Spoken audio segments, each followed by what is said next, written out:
Hey friends, welcome back to the channel. In this video, we're talking about two mental models that I find helpful for thinking about how to approach opportunities and how to take advantage of them so that we can ultimately live healthier, happier, more productive lives. First is the idea of door knockers versus window openers. And I first came across this idea on the My First Million podcast, which is fantastic, link in the video description. The idea is that there's two sorts of people in the world. There are the window openers and the door knockers. So window openers are the ones who would look through a window, they would see something on the other side, and then they'd open the window and kind of reach in and get the thing that they want. The important thing is that they can see the result before they open the window, and therefore they open the window. On the other hand, we've got the door knockers, and the door knockers, when it comes to exploring opportunities, are the ones who are open to kind of knocking on doors and then opening the door and seeing what's behind it without knowing what's behind it in advance. So that's kind of the key difference. Like if you're a window opener, you see the outcome before you seize it.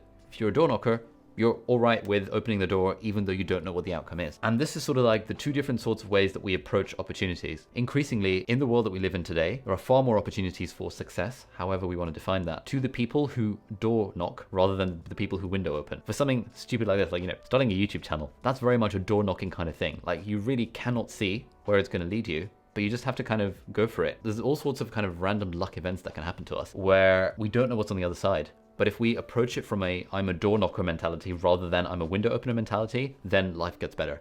And I think that for people like me, like in medicine, which is a very traditional field, we're all very much the window openers. So like, for example, when I started my YouTube channel, the first question my mom was asking is like, what's the point of this? Where's it going to lead? Equally, often if I'm giving a talk somewhere and I say that everyone should have a personal website for various reasons, the question in everyone's minds is, oh, but how long will it take me to get to success? What does success look like? Like, do they want the path to be charted out in front of them, and only then will they do it? But like stuff like this, creating content on the internet, starting a business, it's all inherently uncertain things that the door knocker mentality is more suitable to. Now at this point, I want to cut to a segment that I did with my friend Bobby Siegel. He was actually in my college at university, and we did a deep dive interview, I think last month.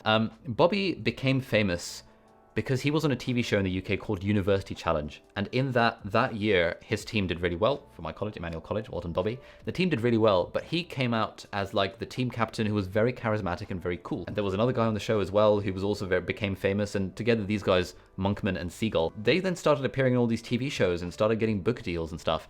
And then Bobby was appearing on like loads of like TV shows and newspapers and magazines and interviews, and he became and has become a big name in the field of education. And so during the interview, I asked him to what extent was his current success, the fact that he's like a well-known educational figure in the UK, to what extent is that current success a result of the luck of being on University Challenge and becoming famous on it versus kind of the stuff that he did afterwards? And I think his response was very interesting. I think it's a combination of two, because often people need a bit of luck to be in the right place at the right time. Of course, that was there in terms of I was there in my series and I had Eric Monkman, the captain of Wilson's, both of us emerging at the same time, and that helps. But then it's how do you deal with that platform? Because again, every year there are 2 or 3 people that emerge and have their moment in the spot, like Andy Warhol's 15 minutes. But I think what made me perhaps different was that, again, I'd changed careers. I'd left investment banking, chartered accountancy to become a teacher. And I wanted to make an impact in education. But on University Challenge, when I first emerged, a lot of people said, oh, can we get you on to do an interview here? Can you write an article for us? Can you come to Manchester? And again, I've changed my view slightly since then, but I was very much a yes man. If someone gave me an opportunity, I would make it happen. They would say, Bobby, we need you in the studio at 6 a.m. And it's like 10, and it's now 11 o'clock at night. So I need to leave the house at 4:30. And I would say yes to opportunities. And the more I said yes to things, people said, he's really reliable. And okay, one, I delivered on their program, or if I did an article, it was a good article, but I would deliver, and I would never say no. I get the impression that the fact that you cultivated this sort of like essentially being a yes man meant that you were the reliable go-to guy for anything to do with like education or like schooling and things like that. Is that fair to say? It really is. Again, people have asked me for my opinion on education, my opinion on budgets. Again, I was asked a couple of years ago to go on any question, and nobody has one sort of off-center candidate, maybe a really famous comedian, but they said, oh, Bobby, we've got something on education budget. Do you want to come on the show? And again, okay, I'm not a politician, but again, I said, yes, I'll do it.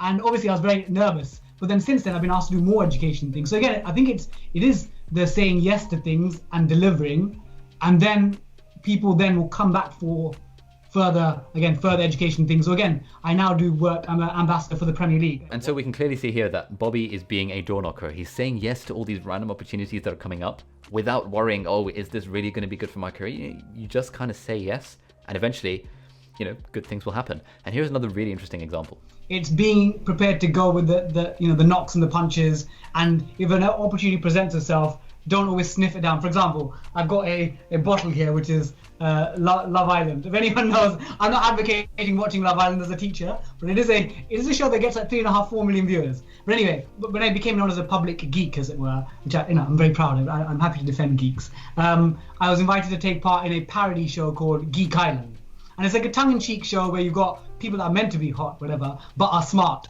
And again, it had a risk by taking it, because you could go on a show that embarrasses you and you look silly, and then you've damaged your brand and your reputation.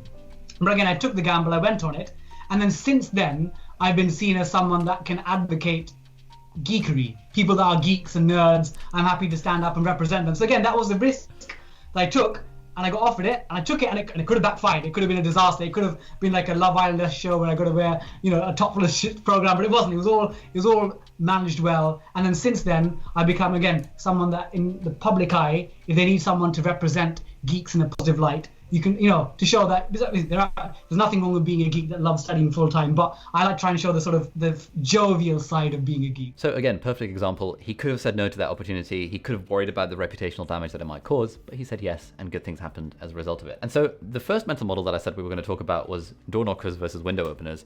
The second one is a concept called return on luck. And this is from a book called Great by Choice by a guy called Jim Collins. And in this book, they looked at what is the difference, like what makes companies good or great. And they found that if you looked at all the sort of representative companies, the difference between Apple and a company that you've never heard of is not that Apple got lucky breaks. It's that Apple was able to take advantage of those lucky breaks a lot better than the competitor could. And so they found all these industries and they looked at all these examples, and they found that the number of luck events, the number of opportunities that came their way was basically exactly the same. But certain companies, certain individuals were able to capitalize on that luck a little bit more. To an extent, we can't really control when a lucky break hits us. We can by sort of increasing our surface area for randomness and optionality and stuff, but more on that in another video. But we can't really control luck events as they happen to us, but we can control how we respond to them, and we can control our return on luck. And the more that we sort of take advantage of these lucky breaks, the better off we'll be. So with Bobby, for example, he got the lucky break of being on University Challenge at the right place at the right time, and that started off this kind of rocket ship. So yeah, two important mental models: door knockers versus window openers, and return on luck. And I'd love to hear from you in the comments if you've got any thoughts about how this relates to your own life, or any kind of ways, like examples in which you've found this to be true for yourself and for other people. If you like this video, you might like to check out the full conversation with Bobby, along with I think like 15 different little bite-sized chunks on Nebula. More details in the video description. If you want to watch more stuff on YouTube, you might like my book club series, which is in playlist over here. It's very short, there's only a few videos in there. We're talking about some of my favorite non-fiction books. Two of them, and I kind of summarize the insights and highlights from those. So thank you for watching, and I'll see you in the next video. Bye-bye.